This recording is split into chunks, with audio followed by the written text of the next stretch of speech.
Hey everyone, welcome back to Corporate Decoder, the place where we decode the corporate world for you. Today we're diving into a proxy statement, which sounds about as thrilling as watching paint dry, but trust me, there are hidden gems in here. It's like corporate gossip, but with more numbers and less drama. Think of this proxy statement as a user manual for your shares. It tells you what the company wants to do, who they want in charge, and how they spent your money. We're looking at PepGen's proxy statement for their annual meeting in June of 2025, so let's see what they're planning. The main event is the annual meeting where shareholders get to vote on some important matters. This year, they're electing directors to the board and asking shareholders to approve their choice of accounting firm. First up is the election of 3 directors to the board. These are the people who help steer the company, so it's important to know who they are and what they bring to the table. PepGen is proposing Mitchell Feiner, Heidi Henson, and Laurie Keating. Next, there's a vote to ratify, meaning approve the appointment of KPMG as their independent accounting firm. This is like giving a thumbs up to the people who check the company's math. The board is recommending that you vote for the election of their chosen directors and for approving KPMG as the accounting firm. Of course, you don't have to follow their recommendations. That's why you get a vote. PepGen has included a board diversity matrix in the filling, which is a table showing the gender and ethnicity of their board members. 5 men and 3 women make up the board, and the matrix provides insight to how they have considered diversity when picking their board nominees. Let's meet the nominees. Mitchell Feiner has a long history in biotech, including time at Elevate Bio and Oncorus. Heidi Henson has a strong finance background, having served as CFO for several companies. And Laurie Keating has legal and business experience, previously working at Alnilam Pharmaceuticals. It's worth knowing who the other directors are too. Howard Mayer brings medical expertise from his time at Ipsen. Joshua Resnick is a managing director at RA Capital Management, and Lisa Wyman has technical and quality expertise from Scholar Rock. Now, let's talk money. The audit fees paid to KPMG in 2024 totaled $856,250. These are the costs associated with making sure the books are accurate.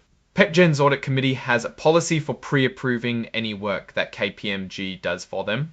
This helps to avoid any conflicts of interest and keeps things transparent. Most members of PepGen's board are considered independent, meaning they don't have any close ties to the company's management. This is important because independent directors are more likely to make decisions that are in the best interests of all shareholders. The company has certain limitations on director liabilities, and they have indemnification agreements, which means the company covers some of their legal expenses if they get sued. This is pretty standard, and it helps them attract qualified people to serve on the board. Here's a good thing to know. There is a strict policy that prohibits company insiders from doing things like short selling or hedging their stock, which could lead to conflicts of interest. This shows they are serious about ethical behavior when trading company stock. Time for some juicy details. Director compensation.